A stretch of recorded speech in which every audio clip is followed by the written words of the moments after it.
माझे नाव राहुल, वय 24 वर्ष. मी एका छोट्या गावातून मुंबई जवळच्या या भागात काम शोधत आलो होतो. श्री कुलकर्णी यांना सगळे मास्तर म्हणतात. त्यांच्या घरात मी कामाला लागलो. घर मोठं, त्यांच्याकडे सुंदर बाग आहे आणि आता सर्व सुविधा आहेत. मास्तर शाळेत शिकवतात आणि कधी कधी अतिरिक्त क्लासेस घेतात, म्हणून घरात बराच वेळ एकटेपणा असतो. मास्तरांची बायको प्रिया, वय साधारण 32-33 असेल. खूप देखणी, गोडीपान आणि नेहमी हसतमुख. तिच्यात एक वेगळीच शांतता आणि प्रेमळपणा आहे. मी घरात आल्यापासून ती मला खूप चांगले वागवायची. राहुल, चहा घे, जेवण कर, थकला असशील तर बस, असे म्हणायची. मी तिच्याकडे बघताना मनात एक वेगळा आनंद वाटायचा. पण मी स्वतःला नेहमी समजायचो की ती माझी मालकीण आहे, मास्तरांची पत्नी आहे, त्यामुळे फक्त आदर ठेवायचा. रोज सकाळी 7 वाजता मास्तर शाळेला निघून जायचे. मग प्रिया मागच्या अंगणात कपडे धुण्यासाठी यायची. ती साधी घरगुती गाऊन घालायची. काम सोपे व्हावे म्हणून गाऊन कमरेला नीट अडकून घ्यायची. मी बागेत पाणी घालत असे, झाडांना खत घालत असे किंवा इतर कामे करत असे, तेव्हा माझी नजर अधूनमधून तिकडे जायची.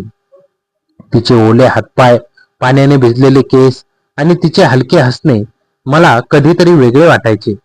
पहिल्या काही दिवसात मी मुद्दामून दुसरीकडे बघायचो, पण हळूहळू सवय झाली. ती कपडे घासताना, पाणी ओतताना कधी कधी गाणे गुणगुणायची.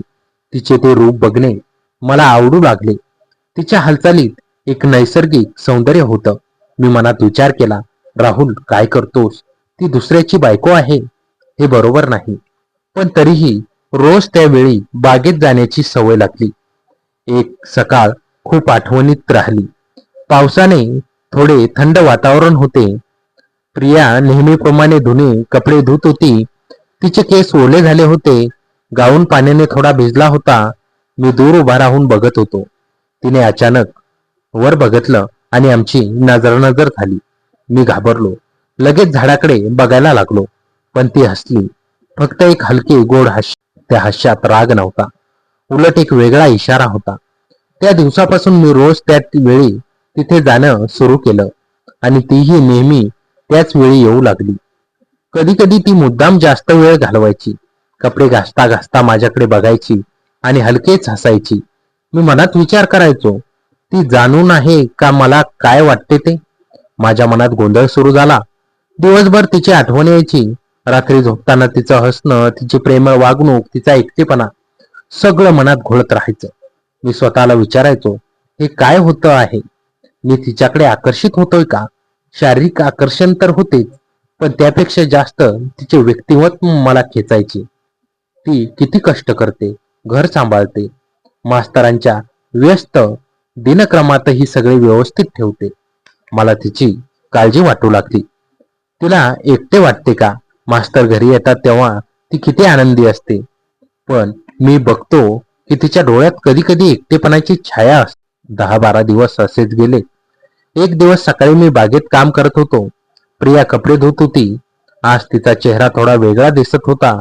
तिने एकदम माझ्याकडे बघितले आणि हातानेच हलका इशारा केला, इकडे ये. माझं हृदय जोर जोरात धडधडू लागलं. पाय थरथर कापत होते. मी आजूबाजूला बघितलं, कोणी नव्हतं. हळूच तिच्या जवळ गेलो. राहुल, रोज इथे काय बघतोस? तिनं हलक्या पण प्रेमळ आवाजात विचारलं. तिचा चेहरा थोडा लाल झाला होता.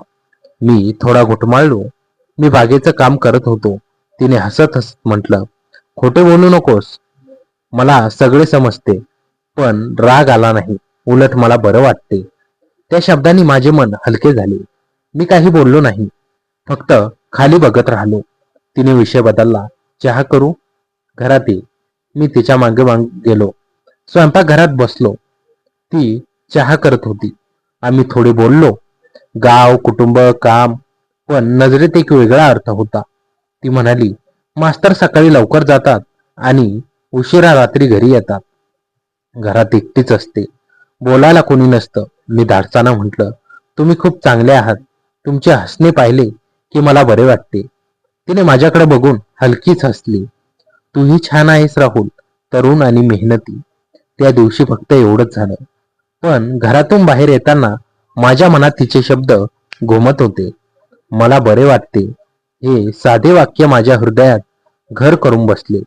मी आता फक्त तिच्या शरीराकडे नव्हे तर तिच्या मनाकडे, तिच्या एकटेपणाकडे बघत होतो. हळूहळू आकर्षण वाढत चालले होते.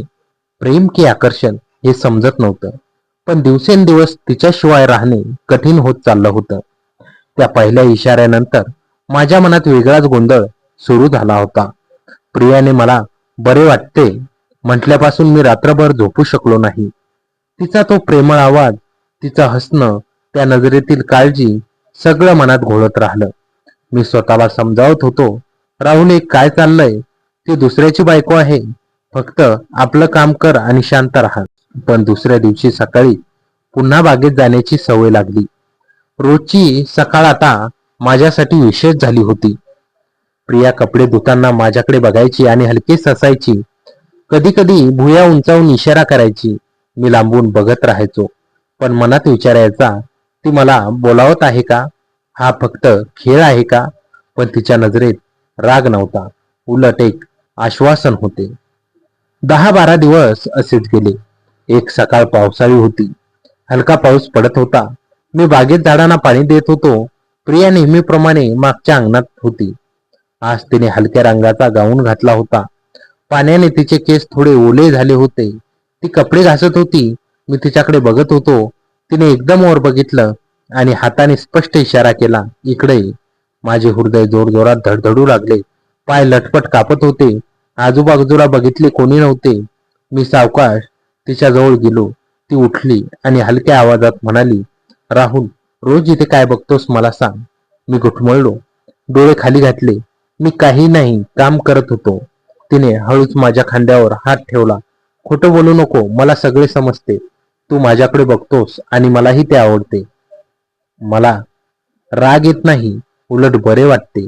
इतके दिवस कोणी माझ्याकडे असं लक्ष देऊन बघितलं नव्हतं. तिच्या शब्दांनी मन हल्ले. मी धाडस करून म्हणालो, तुम्ही खूप सुंदर आहात. तुमचं हसणं पाहिलं की माझा दिवस बनतो. पण मी काही वाईट विचार करत नाही. तिने माझ्याकडे एकटक बघितले. तिच्या डोळ्यात एकटेपणाची छाया दिसत होती. मास्तर सकाळी लवकर जातात आणि रात्री उशिरा येतात. घरात एकटीच बोलायला, मन मोकळे करायला कोणी नसते. तू आलास तेव्हापासून मला बरं वाटतं. चल घरात ये, चहा घेऊ. मी तिच्या मागोमाग घरात गेलो. ती चहा बनवत होती. मी खुर्चीवर बसलो. तिच्या हालचाली बघताना मनात एक वेगळाच आनंद भरला. ती चहा देत म्हणाली, बस, आरामात बोलू. आम्ही बोलायला लागलो. मी माझ्या गावची, कुटुंबाची, इथे येण्याची कहाणी सांगितली. ती ऐकत होती. मग ती बोलली, माझे लग्न झाले तेव्हा सगळं चांगलं वाटले. मास्तर चांगले आहेत, पण त्यांना काम एवढे आवडते की घर आणि नातेसंबंध याकडे ते फार लक्ष देत नाहीत. मी सगळं सांभाळते, पण कधी कधी एकटेपणा जाणवतो. माझ्या मनात तिच्यासाठी काळजी निर्माण झाली. मी म्हणालो, तुम्ही इतके कष्ट घेता, तुम्हाला कोणीतरी साथ द्यायला हवी. तुम्ही खूप प्रेमळ आहात. तुमच्याशी बोलल्यावर मलाही बरं वाटतं.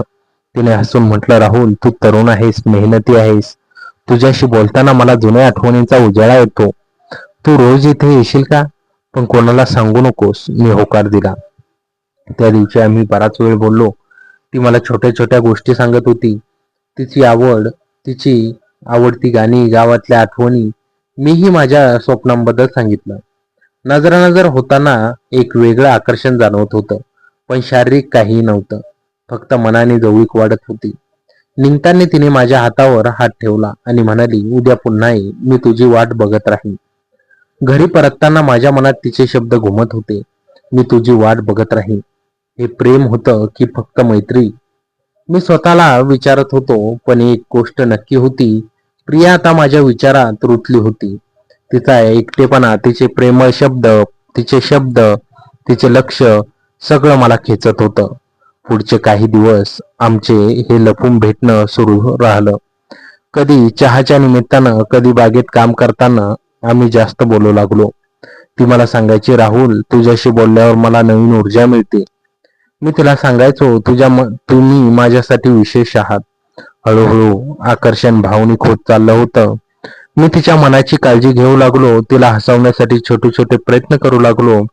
तीही माझ्यासाठी खास जेवण बनवायची आणि आवडते गाणे ऐकवायची. आमचं नातं हळूहळू खोल होत चाललं होतं. प्रेमाची पहिली पावले पडत होती, पण अजूनही फक्त मनाने.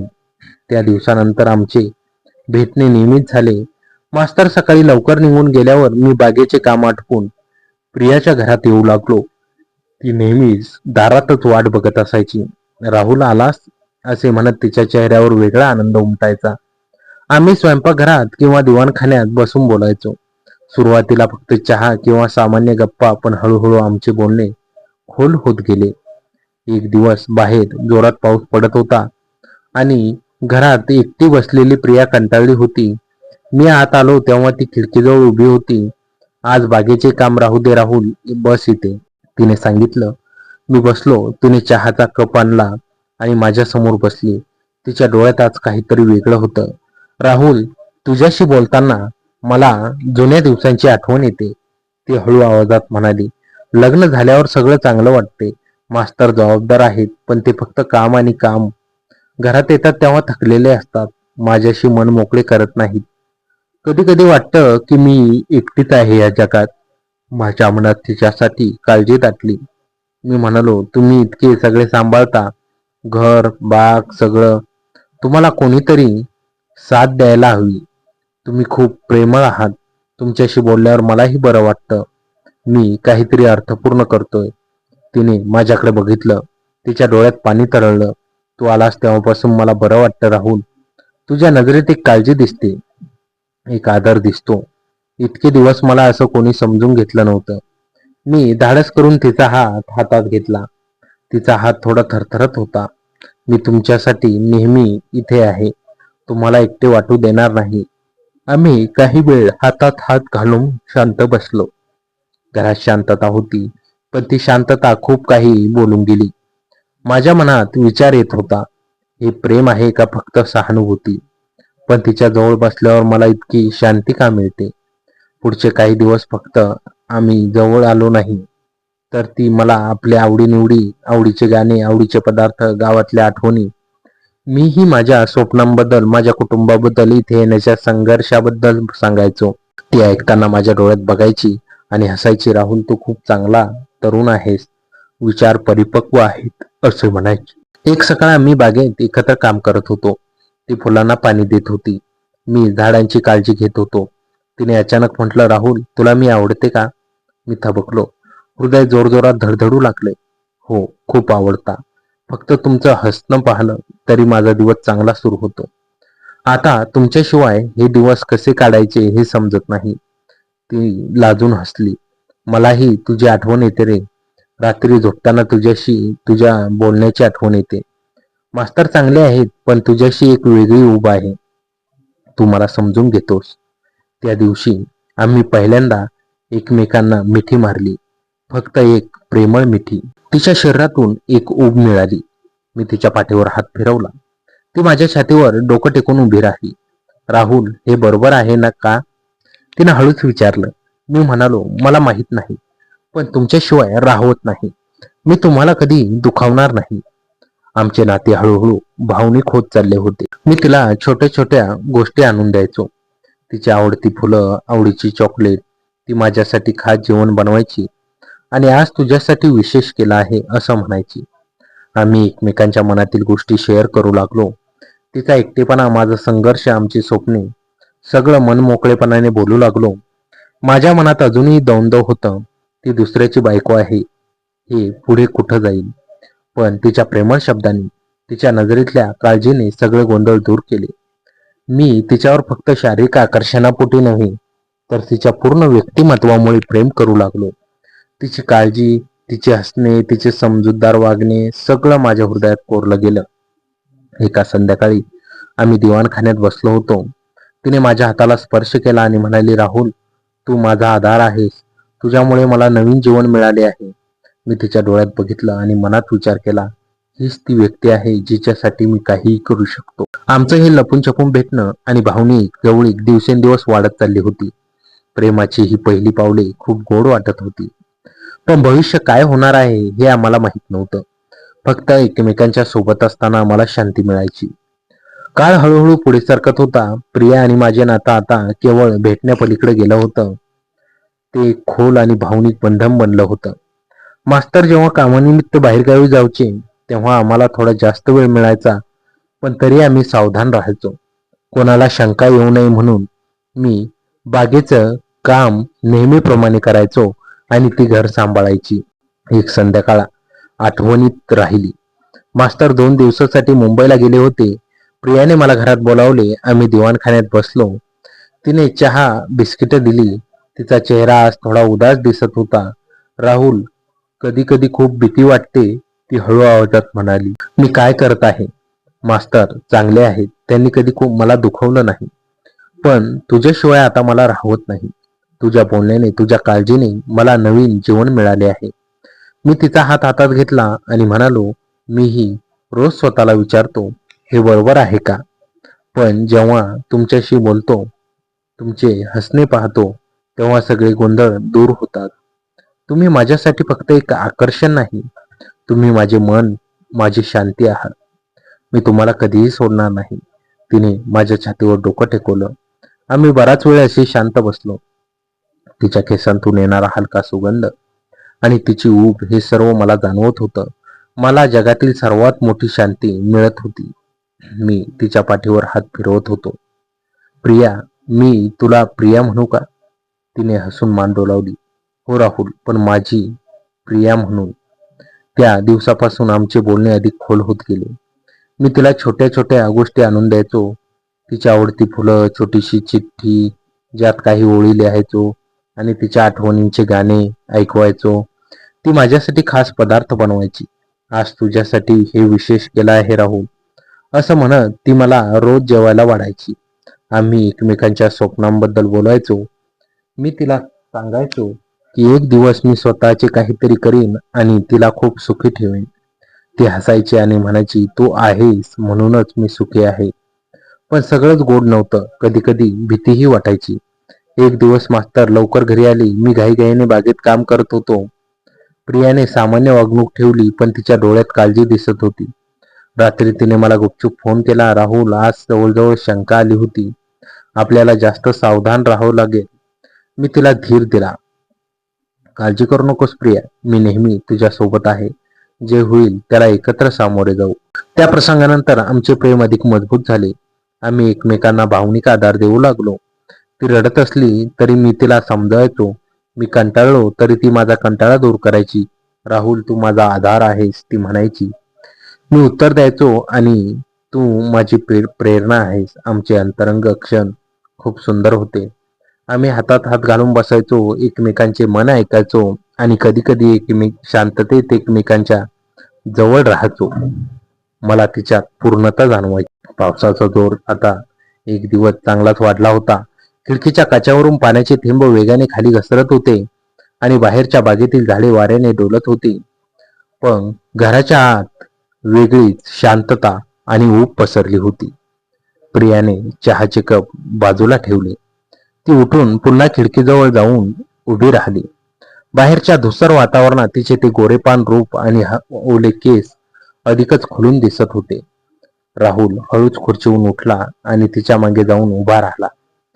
त्याच्या हृदयाची धडधड त्याला स्वतःला ऐकू येत होती. प्रिया, राहुलने अतिशय हळुवार आवाजात तिचं नाव घेतलं. प्रियाने मागं वळून पाहिलं. तिच्या डोळ्यात केवळ एकटेपणा नव्हता, तर राहुलसाठी एक अथांग ओढ होती. तिने काही न बोलता आपला हात पुढे केला. राहुलने क्षणभरही न गमावता तिचा तो मऊ आणि नाजूक हात आपल्या दोन्ही हातात घेतला. राहुल, जेव्हा तू जवळ असतोस ना, तेव्हा मला या पावसाची भीती वाटत नाही. उलट हा पाऊस मला खूप सुंदर वाटू लागतो, प्रिया म्हणाली. तिचे ओठ थोडे थरथरत होते. राहुलने तिच्या डोळ्यात एकटक पाहिलं. प्रिया, मी नेहमी तुझ्या सोबत राहीन. हे भाग्य मला मिळाले आहे की मी तुझ्या मनातील भावना समजू शकतो. असं म्हणत राहुलने तिचे दोन्ही हात हळूच आपल्या गळ्याभोवती ठेवले. प्रियाने लाजून आपले डोळे मिटून घेतले आणि आपले डोके राहुलच्या छातीवर टेकवले. त्या दोघांमध्ये आता कोणतंही अंतर उरलं नव्हतं. बाहेर पडणाऱ्या पावसाच्या आवाजात त्यांच्या हृदयाचे ठोके एक झाले होते. राहुलने तिच्या पाठीहून आणि ओल्या केसाहून हात फिरवला. तिच्या केसांमधून येणारा तो मोगऱ्याचा मंद सुगंध राहुलला एका वेगळ्या दुनियेत घेऊन गेला. त्याने हळूच प्रियाचा चेहरा दोन्ही हातात घेतला आणि तिची हनुवटी वर केली. प्रियाने डोळे उघडले. तिच्या नजरेत राहुल बद्दलचे असीम प्रेम आणि विश्वास दिसत होता. राहुल हळूच पुढे झुकला आणि त्याने तिच्या कपाळावर एक दीर्घ आणि प्रेमळ चुंबन घेतलं. त्या स्पर्शाने प्रियाच्या अंगावर शहारा आला. तिनं राहुलला अजून घट्ट मिठी मारली. राहुल, हे जे काही आहे ते खूप सुंदर आहे. मला कधीच वाटत नव्हते की माझ्या आयुष्यात कोणीतरी येईल जे मला इतकं समजून घेईल, प्रिया भाऊकून म्हणाली. राहुलने तिचे आसू पुसले आणि हसून म्हणाले, प्रिया, हे फक्त सुरुवात आहे. आपलं हे नातं जगासाठी लपलेलं असलं तरी आपल्या मनासाठी हे सर्वात मोठं सत्य आहे. त्या पावसाळी संध्याकाळी दिवाणखान्यातील त्या मंद प्रकाशात ते दोघे तासनतास एकमेकांच्या मिठीत बसून राहिले. शब्दांची गरज आता उरली नव्हती, कारण त्यांच्या शांततेत त्यांच्यावर एकमेकांवरचे प्रेम अधिक गडद होत चालले होते.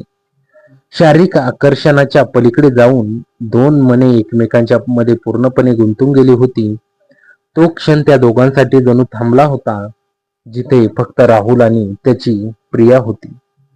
बाहेर पडणाऱ्या पावसाचा वेग आता मंदावला होता, पण वातावरणातील धुके आणि गारवा अधिकच वाढला होता.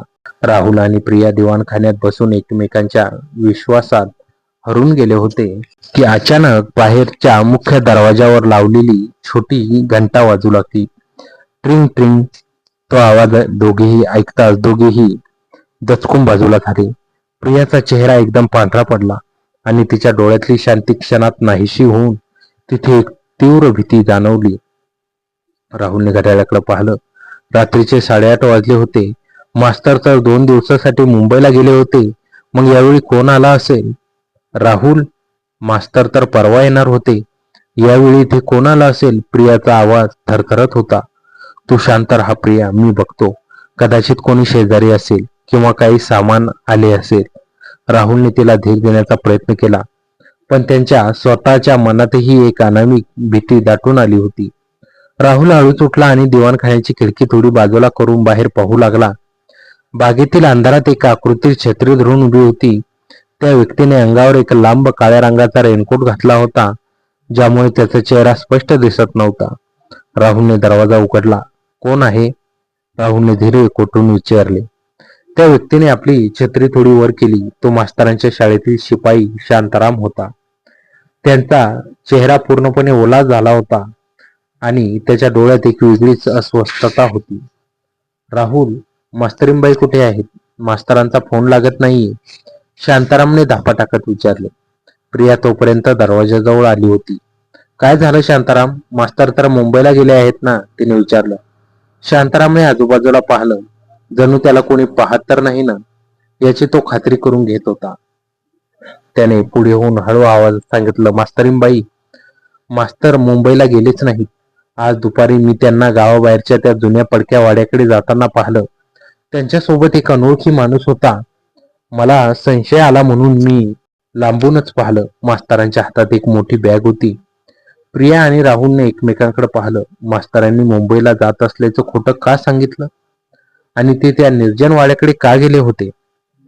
आणि दुसरी गोष्ट, शांताराम पुढे बोलू लागला, मास्तर तिथे गेल्यापासून त्यांचा फोन बंद आहे.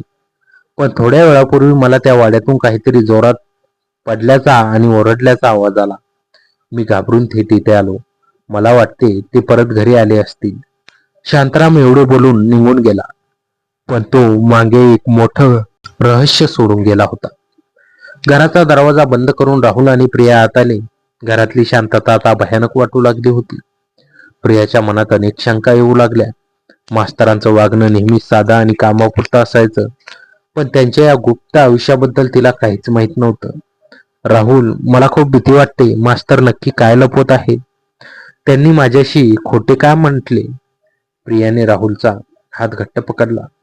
राहुलने काही वेळ विचार केला. प्रिया, आपल्याला त्या वाड्याकडे जाऊन पाहावं लागेल. मास्तर कोणत्याही संकटात असू शकतात. किंवा राहुलचे वाक्य अपूर्णच राहिले. त्याच्या मनात विचार आला की मास्तरांना त्यांच्या आणि प्रियाच्या नात्याबद्दल तर काही संशय आला नसेल ना? त्यांनी हे जाणून बुजून तर केले नसेल?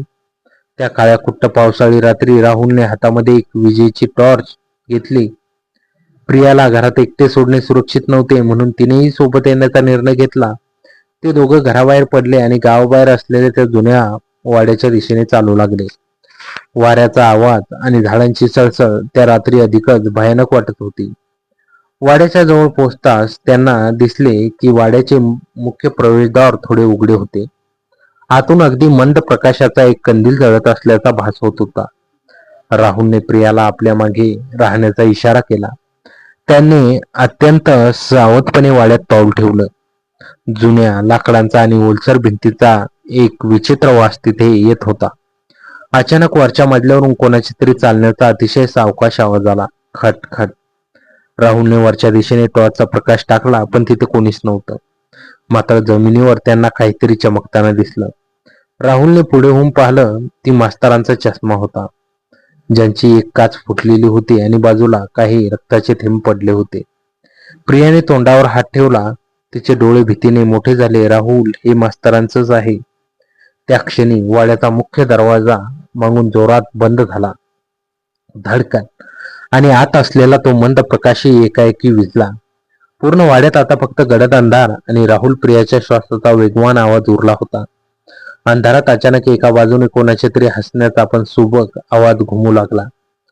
अंधाराचा तो गडद पडदा पडताच प्रियाने घाबरून राहुलचा हात इतक्या जोरात पकडला की तिच्या नखांचे उरण त्याच्या हातावर उमटले. तिचा श्वास वेगाने चालला होता आणि ती थरथर कापत होती.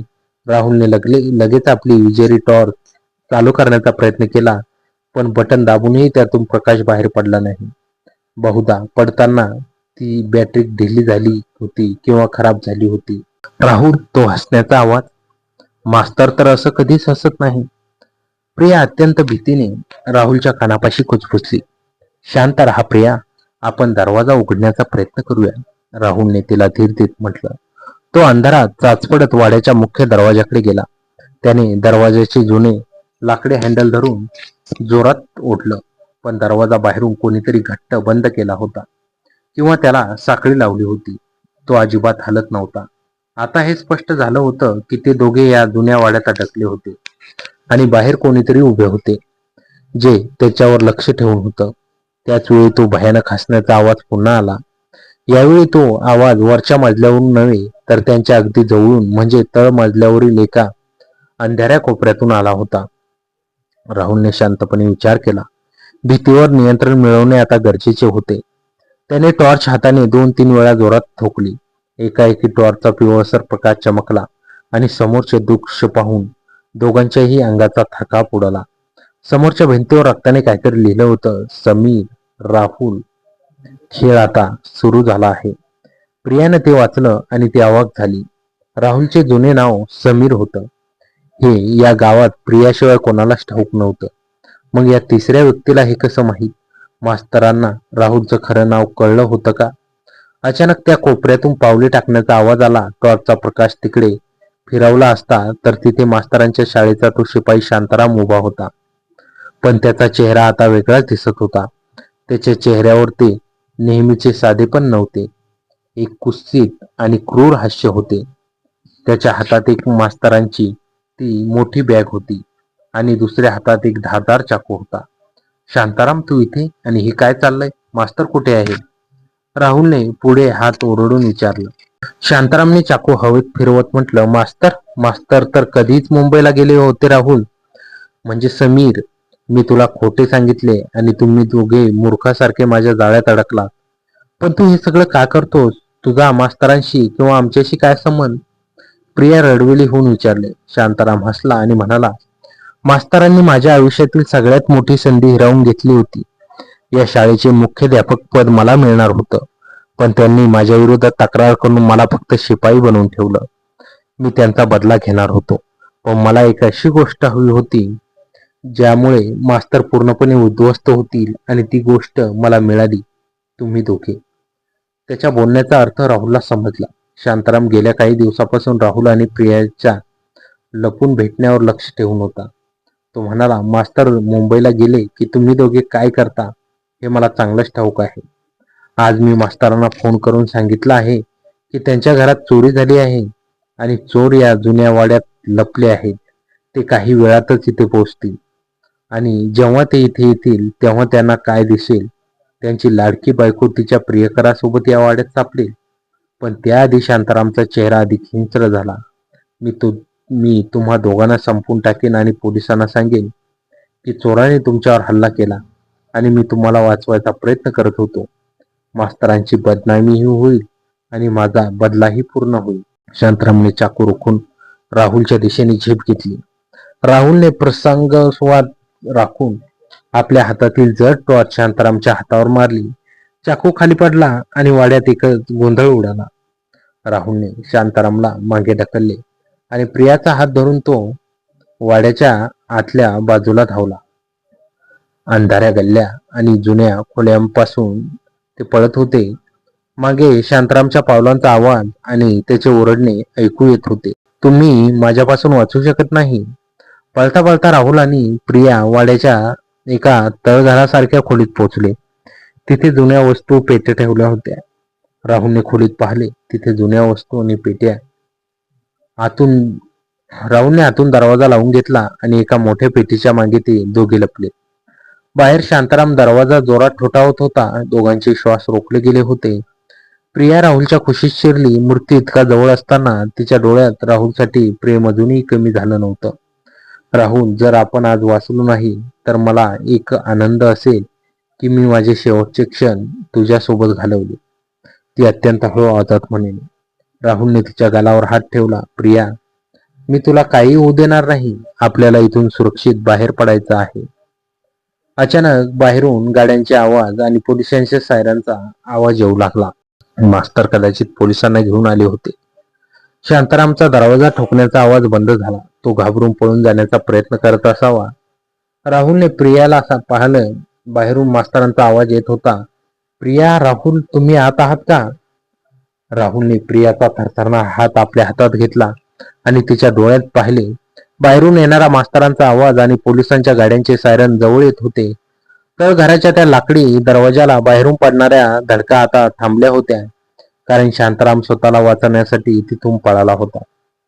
प्रिया, आपल्याला आता धीर धरावा लागेल. बाहेर मास्तर आणि पोलीस आहे. शांतारामने जरी काही डाव रचला असला तरी आपण सत्याची बाजू सोडायची नाही, राहुल अत्यंत खंबीर आवाजात म्हणाला. प्रियाने तिचे डोळे पुसले आणि मानेने होकार दिला. राहुलने हळूच तळघराच्या दरवाजाची कळी वाजवली. दरवाजा उघडताच समोर टॉर्चचे तीव्र प्रकाश त्यांच्या चेहऱ्यावर पडले. समोर मास्तर आणि 2 पोलीस अधिकारी उभे होते. मास्तरांचा चेहरा चिंतेने आणि भीतीने व्याकुळ झाला होता. प्रिया, राहुल, तुम्ही दोघे बरे आहात ना? मास्तर धावतच पुढे आलं. त्यांच्या आवाजात राग नव्हता, तर आपल्या माणसांना सुरक्षित पाहून वाटणारा दिलासा होता. मास्तर, आम्ही ठीक आहोत. पण शांताराम? राहुल बोलणार तितक्यात एका पोलीस अधिकाऱ्याने सांगितले, शांतारामला आमच्या माणसांनी वाड्याच्या मागच्या बाजूने पळताना पकडला आहे. त्याच्याकडे एक बॅग आणि चाकू आहे. मास्तरांनी सुटकेचा श्वास सोडला. त्यांनी प्रियाच्या खांद्यावर हात ठेवला. प्रिया, शांतारामने मला फोन करून सांगितले की घरात चोरी झाली आहे आणि राहुल चोरांचा पाठलाग करत या वाड्याकडे आला आहे. तूही त्याच्या मागे आलीस. हे ऐकून माझे धाबे दणाणले. मी लगेच पोलिसांना घेऊन इथे आलो. मास्तरांचे शब्द ऐकून राहुल आणि प्रियाने एकमेकांकडे पाहिलं. शांतारामने मास्तरांना केवळ चोरीची खोटी कथा सांगितली होती. राहुल आणि प्रियाच्या नात्याबद्दल त्याने मास्तरांना काहीही सांगितलं नव्हतं. तो मास्तरांना इथे आणून रंगेहात पकडणार होता, पण त्याआधीच पोलिसांमुळे त्याचा डाव उलथून पडला होता. पोलीस शांतारामला घेऊन पोलीस ठाण्याकडे रवाना झाले. मास्तर, प्रिया आणि राहुल रात्रीच्या अंधारात शांतपणे घरी परत आले. घरी आल्यावर मास्तरांनी राहुलचे आभार मानले. राहुल, तू आज प्रियाचा जीव वाचवलास. जर तू तिच्यासोबत नसतास तर त्या शांतारामने काय केलं असतं याचा विचारही मी करून अंगावर काटा येतो. राहुल फक्त शांतपणे उभा राहिला. त्याच्या मनात एक प्रचंड द्वंद्व सुरू होतं. मास्तर त्यांच्यावर इतका विश्वास ठेवत होते, पण प्रिया आणि त्यांच्या मनात एकमेकांबद्दल जे भावनिक नातं निर्माण झालं होतं त्याचं काय? हे नातं मास्तरांच्या विश्वासाला तडा देणारं तर नव्हतं ना? त्या रात्री मास्तर थकल्यामुळे लवकर झोपी गेले. प्रिया स्वयंपाकघरात पाणी पिण्यासाठी आली तेव्हा राहुल तिथेच आधी उभा होता. घरातील वातावरण आता निवळले होते, पण त्यांच्या मनातील भावनांचा पाऊस अजूनही थांबला नव्हता. प्रिया राहुलच्या जवळ आली. तिच्या डोळ्यात आता शांतता होती. राहुल, आज आपण एका मोठ्या संकटातून वाचलो. शांतारामचा डाव अपूर्ण राहिला, पण या प्रसंगाने मला एक गोष्ट पटवून दिली. कोणती गोष्ट प्रिया? राहुलने विचारलं. हेच की आपल्या नशिबात काय लिहिले आहे हे आपल्याला माहीत नाही, पण जोपर्यंत आपण एकमेकांच्या मनाचा आदर करत आहोत तोपर्यंत कोणतीही शक्ती आपल्याला दुखावू शकत नाही. आपले प्रेम कोणाला त्रास देण्यासाठी नाही, तर माझ्या आयुष्यातील एकटेपणा दूर करण्यासाठी मिळालेली एक सुंदर साथ आहे. प्रिया अत्यंत भावनिक होऊन म्हणाली. राहुलने तिचा हात हातात घेतला आणि हलकेच दाबला. प्रिया, आजच्या रात्रीने मलाही हे शिकवले की आपल्या भावना खऱ्या आहेत. आपण मास्तरांचा आदर नेहमीच करू, पण माझ्या हृदयातली तुझी जागा कोणीही घेऊ शकत नाही. खिडकीबाहेर आता पावसाची रिमझिम सुरू झाली होती. वाड्याचा तो भयानक सस्पेन्स संपला होता आणि पुन्हा एकदा त्यांच्या नात्यात एक रोमांटिक, शांत आणि आश्वासक वळण आलं होतं. ते दोघेही जाणून होते की भविष्य सोपे नसेल, पण एकमेकांच्या साथीने ते प्रत्येक परिस्थितीला सामोरे जाण्यास तयार होते. काही महिने उलटून गेले. पावसाळा संपून आता आल्हाददायक हिवाळा सुरू झाला होता. वाड्याच्या त्या भयानक प्रसंगामुळे राहुल आणि प्रियाच्या नात्याला वेगळ्याच परिपक्वतेवर आणून ठेवलं होतं. शांतारामला त्याच्या गुन्ह्याची शिक्षा मिळाली होती, पण त्याने निर्माण केलेल्या वादळातून एक सुंदर गोष्ट जन्माला आली होती. ती म्हणजे राहुल आणि प्रियामधील अथांग विश्वास. मास्तरांचा राहुलवरचा विश्वास आता द्विगुणित झाला होता. ते त्याला केवळ एक नोकर न समजता घराचा एक महत्वाचा भाग मानू लागले होते. पण सगळ्यात राहुलच्या मनात एक अपराधीपणाची भावना हळूहळू घर करू लागली होती. मास्तरांसारख्या चांगल्या माणसाला अंधारात ठेवून प्रियावर प्रेम करणं त्याला आता आतून अस्वस्थ करत होतं. एक दिवस मास्तर एका मोठ्या शैक्षणिक परिषदेसाठी आठवड्याभरासाठी शहराबाहेर गेले होते. घरात पुन्हा एकदा तीच ओळखीची शांतता पसरली होती, पण यावेळी त्या शांततेत भीती नव्हती, तर एक भावनिक ओढ होती. संध्याकाळची वेळ होती. प्रियाने बागेतील गुलाबाची फुले तोडून आणली होती आणि ती दिवाणखान्यातील फुलदाणीत सजवत होती. राहुल तिथे आला आणि तिच्या हालचाली निहाळत उभा राहिला.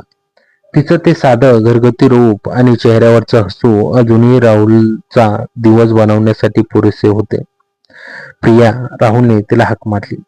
प्रियाने वळून पाहिलं आणि तिच्या चेहऱ्यावर एक गोड खळी उमटली. या ना राहुल, बघ आज किती बागेत सुंदर फुले आली आहेत. राहुल तिच्या जवळ गेला, पण त्याच्या चेहऱ्यावर आज एक गांभीर्य होतं. तिने फुलदाणी बाजूला ठेवली आणि त्याच्या डोळ्यात पाहिलं. काय झालं राहुल, आज तू काहीतरी विचारत दिसतोस. राहुलने प्रियाचे दोन्ही मऊ हात आपल्या हातात घेतले. प्रिया, मी गेल्या काही दिवसांपासून एकच विचार करतोय. आपले हे लपून भेटणं, हे प्रेम, हे जितकं सुंदर आहे तितकंच ते मास्तरांच्या विश्वासाला तडा देणारं आहे. मला तुझा एकटेपणा दूर करायचा आहे. मला तुला आयुष्यभर सुखी ठेवायचं आहे, पण अशा लपून छपून नाही. प्रियाच्या डोळ्यातून एक पाण्याचा थेंब घसरला. ती म्हणाली, राहुल, मलाही हेच वाटते. मास्तर वाईट नाहीयेत, पण त्यांच्या आयुष्यात माझ्या भावनांना जागा नाही. तुझ्या येण्याने मला जगण्याचा अर्थ मिळाला, पण पुढं काय? राहुलने तिला जवळ ओढलं आणि तिचं डोकं आपल्या छातीवर टेकवलं. मी ठरवलं आहे प्रिया, मी आता या गावात एक छोटासा व्यवसाय सुरू करतोय. माझी थोडी बचत आहे आणि काही मित्रांची मदत मिळते. जेव्हा मी स्वतःच्या पायावर खंबीरपणे उभा राहीन, तेव्हा मी स्वतः मास्तरांशी बोलेन. मी त्यांना सांगेन की मला तुझ्या आयुष्याची जबाबदारी घ्यायची आहे. प्रियाने आश्चर्याने आणि आशेने राहुलकडे पाहिलं. राहुल, तू खरंच माझ्यासाठी एवढा मोठा निर्णय घेतो? हो प्रिया, कारण माझं तुझ्यावरचं प्रेम फक्त शरीराचे किंवा काही क्षणांचे नाही, ते मनाचे आहे, आत्म्याचे आहे. मला तुला सन्मानाने माझे बनवायचे आहे. राहुल अत्यंत ठामपणे म्हणाला. त्या रात्री दिवाणखान्यातल्या त्या मंद प्रकाशात त्यांनी भविष्याची स्वप्ने रंगवली. राहुलने तिच्या कपाळावर आणि हातावर आपल्या प्रेमाची मोहर उमटवली. तो केवळ एक भावनिक क्षण नव्हता, तर दोन जीवांनी एकमेकांना दिलेले आयुष्यभराचे वचन होते. काही महिन्यांच्या कठोर मेहनतीनंतर राहुलचा व्यवसाय चांगला चालू लागला. एक दिवस मास्तर घरी असताना राहुल आणि प्रिया दोघेही त्यांच्या समोर उभे राहिले. राहुलने अत्यंत आदराने पण खंबीरपणे मास्तरांना त्यांच्या नात्याबद्दल आणि प्रियाच्या मनातील एकटेपणाबद्दल सांगितले. सुरुवातीला मास्तरांना धक्का बसला, पण प्रियाच्या डोळ्यातील आनंद आणि राहुलचा प्रामाणिकपणा पाहून एका समजूतदार शिक्षकाप्रमाणे त्यांच्या नात्याचा स्वीकार केला. त्यांनी प्रियाला आनंदाने निरोप दिला. हा कथेचा शेवट दाखवून देतो की खरी ओढ मनाची असते. शरीराचे आकर्षण काळासोबत कमी होते, पण दोन मनांचे भावनिक बंध आणि एकमेकांसाठी काहीतरी करण्याची जिद्द प्रेमाला एका पवित्र आणि यशस्वी मुक्कामावर घेऊन जाते. राहुल आणि प्रिया आता लपून छपून नाही, तर सन्मानाने आणि अधिक प्रेमाने एकमेकांचे होऊन जगू लागले होते. तर मित्रांनो, कथा कशी वाटली कमेंटमध्ये नक्की कळवा आणि चॅनलवर नवीन असाल तर आता सबस्क्राईब करा. धन्यवाद.